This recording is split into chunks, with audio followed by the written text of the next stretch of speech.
Terima kasih sudah mengklik video ini.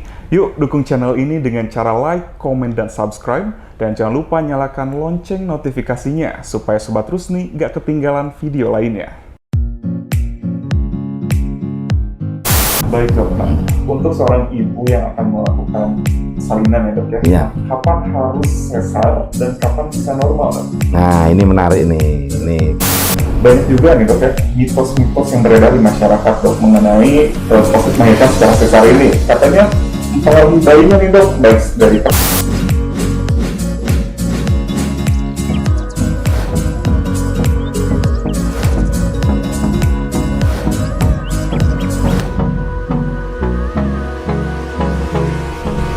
Halo Sobat Rusni, Sobat Rumah Sakit Pelni, apa kabar? Senang sekali saya Ridwan Syah Maulana Azhar bisa menemani Anda di setiap Sabtu pagi dalam acara yang selalu memberikan informasi seputar kesehatan, di mana lagi kalau bukan di acara Ngopi, ngobrol pagi bareng dokter spesialis Rumah Sakit Pelni.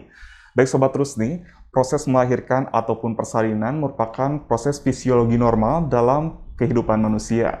Dan mendapatkan seorang anak atau proses melahirkan pun merupakan suatu anugerah bagi setiap pasangan yang sudah menikah. Namun, kondisi ibu ataupun kondisi bayi dapat mempengaruhi proses persalinan. Lalu, proses persalinan seperti apa sih yang dapat digunakan? Mending kita tanya langsung yuk bareng ahlinya. Baik, sudah hadir bersama kita Dr. Adi Sukrisno, spesialis obstetrik ginekologi. Halo, apa kabar dokter? Alhamdulillah, baik-baik. Waalaikumsalam warahmatullahi wabarakatuh. Luar biasa. Nah, bagaimana dok di masa pandemi COVID-19 saat ini? Kegiatan aktivitas banyak berubah dok? Banyak berubah, tetapi pada dasarnya ya demikianlah. Tetap kita jam kerja sesuai. Iya. Dengan new normal ya dok? Iya, hanya new normal aja. Baik dokter. Nah, dok, boleh dijelaskan sedikit nggak sih dok mengenai proses persalinan nih? Kan banyak masyarakat mengetahui ada dua macam ya dok ya? Iya. Ada melahirkan secara normal dan melahirkan secara sesar dok. Nah, ada perbedaannya nggak sih dok? Ya, jadi cara melahirkan hanya ada dua. Yang disebut normal itu adalah cara melahirkan lewat vagina. Nah, yang kedua melahirkan lewat perut yang disebut sesar. Nggak ada cara lain, hanya itu aja. Nah, kapan harus normal, kapan harus sesar? Ingat bahwa yang namanya normal tetap lebih baik. Nah, sedangkan yang sesar atas indikasi. Jadi tidak boleh kita itu dikit-dikit sesar, nggak boleh. Jadi usahakan normal. Sesar hanya atas indikasi. Jadi kecoanya melintang gitu, kemudian ari-arinya menghalangi jalan lahir. Nah, itu harus sesar. Tapi kalau nggak ada apa-apa, ya harus normal. Gitu. Hanya dua ya dok ya? Hanya ada dua.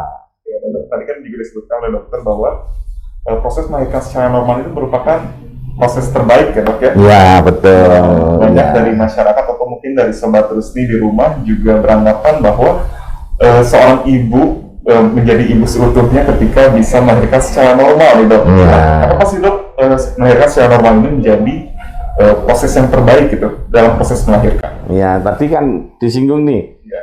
Ada kalimat kalau belum pernah melahirkan normal belum menjadi wanita seutuhnya. Nah, inilah saya juga nggak tahu. Saya sering dengar kalimat ini di masyarakat. Nah, saya mau harap ini bisa diluruskan. Jadi menjadi wanita seutuhnya itu bukan artinya pernah melahirkan normal atau pernah melahirkan lewat vagina. Jadi kalau dia harus sesar pada anak pertama, misalkan anak pertamanya melintang karena memang indikasi untuk sesar, anak keduanya juga harus sesar. Dia tidak mau karena nanti takut disebut bukan wanita seutuhnya. Ini terus tak ini keliru. Jadi perkara menjadi wanita seutuhnya itu bukan karena dia pernah melahirkan normal. Proses melahirkan mau sesar mau normal sebetulnya sama saja ya. Sama saja, iya. Lahir sehat ya dok ya. Betul. Jadi tujuannya adalah melahirkan itu dalam proses persalinan, nanti di akhir persalinan ada ibu dalam keadaan sehat, bayi dalam keadaan sehat. Barulah itu normal. Gitu. Baik dok, untuk seorang ibu yang akan melakukan salinan ya dok ya, Iya. kapan harus sesar dan kapan bisa normal dok? Nah, ini menarik nih. Ini kata-kata kapan harus sesar, kapan bisa normal. Ini menarik ini. Nah, jadi ingat nih, kan tadi lahiran hanya dua macam nih, sersa dan normal, nggak ada cara lain. Nah, kapan bisa normal? Loh, lah kalau nggak ada apa-apa. Iya, nggak ada apa-apa semua. Posisi janin bagus, ibunya bagus, kondisinya baik, tidak ada apa-apa. Loh ya bisa normal. Cuman pasti bisa normal? Belum tentu. Ya ingat ya, kalau normal itu berusaha. Jadi kalimatnya bisa. Nah, kapan harus sesar? Nah, kalau sesar itu harus gimana? Begitu ada indikasi, dan indikasinya kenapa harus sesar itu ada dua sebab nih. Bisa dari ibunya, bisa dari bayinya. Kalau bayinya itu direkam jantungnya nggak kuat, atau ada tali pusatnya keluar dulu, iya kan? Posisinya dia melintang, ya harus sesar. Bukan bisa sesar loh, harus sesar. Nah gitu. Kalau ibunya ternyata panggulnya sempit, ya kan, loh mana bisa dilewatin bayi? Ya harus sesar, bukan bisa sesar, bukan. Tapi kalau nggak ada apa-apa, pasti normal. Enggak tentu, berjuang dulu. Perkara nanti sudah berusaha, udah ngeden, udah nggak bisa keluar, harus sesar itu. Untuk sesar ini tergantung dari kondisi ibu. Iya betul. Jadi nggak boleh kita udah sesar aja, gitu. Jangan. Berjuang dulu, ya gitu. Usaha dulu ya, Dok, ya? Usaha dulu, ikhtiar dulu, karena yang normal adalah, yang disebut normal itu adalah yang lewat vagina. Itu. Nah, untuk dari segi persiapan nih, Dok, untuk sesar dan normal, apakah ada perbedaan nggak, Dok? Ya baik, ini persiapan ya. Persiapan. Nah, kalau persiapan sesar sama normal, bedanya di sini.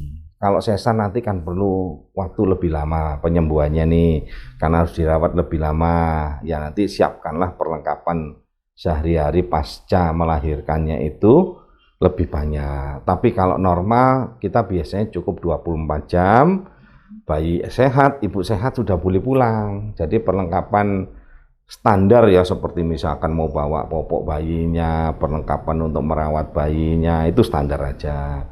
Kalau persiapan, lebih persiapan ke mental lah ya. Jadi mental itu tadi harus semangat normal dulu nih ya kan, perkara nggak bisa kan sesar. Nah persiapannya ya itu tadi, kalau sudah harus diputuskan sesar, jangan terus aku nggak mau sesar, aku harus bisa loh, nggak gitu. Jadi persiapkanlah mental. Kayak tadi kalau yang persiapan pas melahirkan standar aja. Nah gitu aja lah.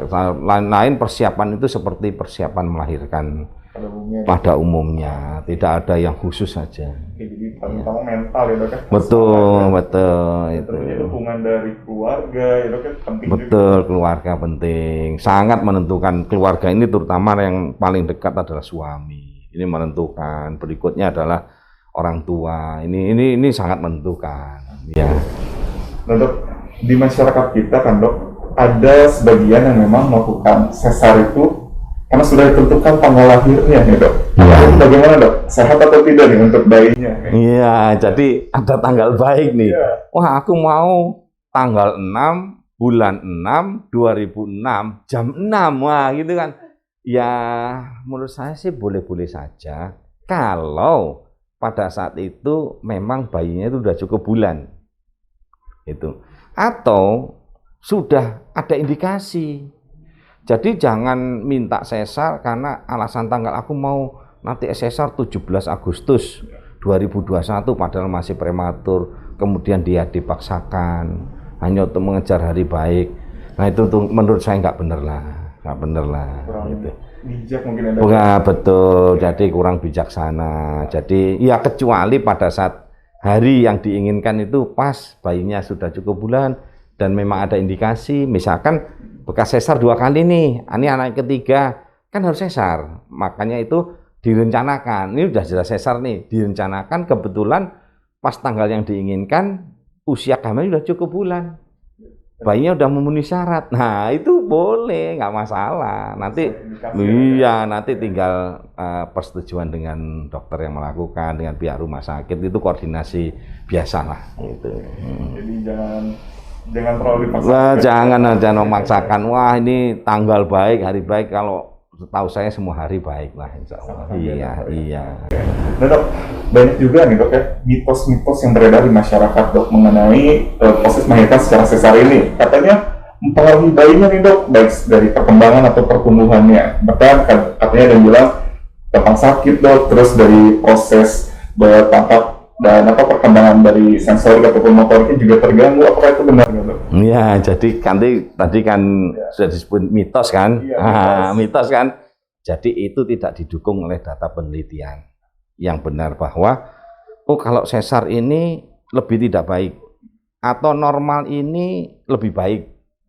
Prosesnya itu lebih baik untuk normal, tetap ya, karena kalau memang nggak ada apa-apa, ya usahakan normal. Itu prosesnya lebih baik. Tetapi janinnya atau bayinya yang akan dilahirkan itu tidak berkorelasi dengan kalau sesar dia lebih pinter. Kalau normal lebih pinter. Enggak begitu. Nah, kalaupun tuh ada masalah di bayinya, biasanya karena keterlambatan. Contoh nih, sudah dipimpin mengejan di puskesmas, udah 2 jam, bayinya udah jelek, datang ke sini harus sesar, kemudian ternyata hasilnya bayinya tidak nangis, kemudian suatu saat di kemudian hari kok kurang pinter. Nah itu karena terus bukan karena sesarnya mungkin, tetapi karena prosesnya ini yang ada keterlambatan. Jadi bukan jadi kalau nanti akhirnya jadi begini, kalau nanti itu sesar disebutkan bahwa bayinya lebih baik, orang jadi sesar semua dong. Itu. Atau kalau nanti itu disebutkan bahwa kalau lahir normal, bayinya nanti akan lebih pinter. Wah, ini salah lah, jangan ya. Jadi kedepannya untuk bayi itu lebih sehat, lebih pinter, begitu dilahirkan, maka tanggung jawab orang tuanya ini. Berikanlah ASI untuk pertumbuhannya, didiklah dengan baik. Nah, itu nanti akan menentukan. Jadi bukan sesar atau normalnya, gitu. Masih panjang proses untuk memvonis bahwa bayi ini kelak akan pinter, nggak bisa, gitu. Enggak lah. Jadi tadi mitos-mitos tadi namanya juga mitos ya dok. Betul katanya ini. Tapi kan enak nih. Nah, kalau nggak ada mitos kan kita nggak ada obrolan nih ya. Itu. Betul sekali dok. Dan jadi untuk teman-teman di rumah, jadi proses pertumbuhan ataupun perkembangan dari bayi yang dilahirkan itu tidak ditentukan oleh sesar atau normalnya, betul. Nah dok, tadi kan juga udah disinggung oleh dokter mengenai perawatan pasca melahirkan ini dok. Nah, boleh dijelaskan lebih banyak atau lebih lengkap gitu dok mengenai perawatan yang harus dipersiapkan pasca melahirkan baik secara normal ataupun sesarnya dok? Ya, jadi kita yang normal dulu. Jadi kalau pasca melahirkan normal, maka satu, kita sudah menerapkan yang namanya inisiasi menyusui dini. Nah, jadi kalau persiapan adalah ini dulu nih, persiapan menyusui dulu. Ya, menyusui dulu, maka kita pakai IMD menyusui dini. Kemudian harus rajin untuk menyusui. Kedua, perawatan nifasnya untuk luka. Nah, tidak ada kalau apalagi anak pertama nih. Ya, semoga kalau anak yang ketiga, keempat itu nggak ada luka di vagina, tidak ada perawatan. Tetapi kalau itu ada luka, maka harus tetap bersih, jaga higiene. Gitu ya, jadi cebok dengan benar. Kemudian berilah antiseptik dengan baik di tempat luka, sehingga lukanya tidak infeksi. Ya, itu untuk melahirkan normal nih, kan bawah nih, yang bisa lihat cuma dia, gitu kan. Nah, kalau sesar, sama nih, cuma inisiasi menyusui dininya mungkin agak terhambat bila ibunya pemulihannya agak lama nih. Mungkin karena harus dirawat dulu, karena proses sesarnya itu misalkan akan keterlambatan.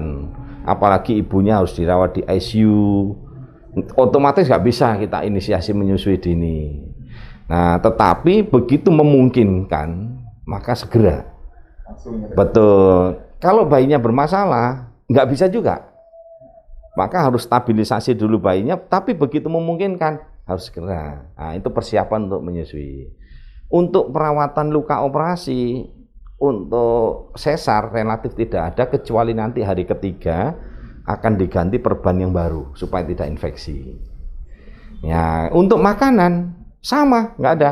Baik yang normal, pervagina maupun yang sesar sama makanan. Ya, tidak harus kalau misalkan, oh kalau sebab beredar nih banyak nih. Kalau sesar nggak boleh makan telur, nanti gatel, nggak boleh makan ikan karena nanti gatel. Nggak boleh makan udang, enggak, kecuali dia alergi. Nah, jadi untuk makanan ibu pasca melahirkan baik sesar maupun normal sama, usahakan yang tinggi protein gitu. Saya kira itu aja, yang lain-lain sih enggak. Ya. Juga mempengaruhi proses pemulihannya. Betul, gizi itu menentukan. Betul. Nah dokter, kan sekarang di masa pandemi COVID-19 ya dok ya. Ya. Nah, jika ada seorang ibu yang memang diharuskan untuk melahirkan secara sesar, nah ada tips ke si dok dari dokter mengenai persiapan dan lain sebagainya. Ya baik. Nah ini sekarang nih tadi kalau masa pandemi gimana? Nah di masa pandemi ini kita sama-sama merasakan ada perubahan besar cara hidup kita. Kalau dulu melahirkan itu kita bisa rame-rame gambrengan, yang nganter mertua, bapak ibu, adik kakak bisa ikut nganter, ya rame, enak. Karena kita ini orang Indonesia ini senangnya itu, aduh rame-rame dengan keluarga itu, aduh itu sesuatu yang indah. Itu semua dibalik semua pada saat pandemi ini. Lalu bagaimana tipsnya? Udah nggak usah sedih, nggak usah sedih. Untung ada video call, kita bisa video call.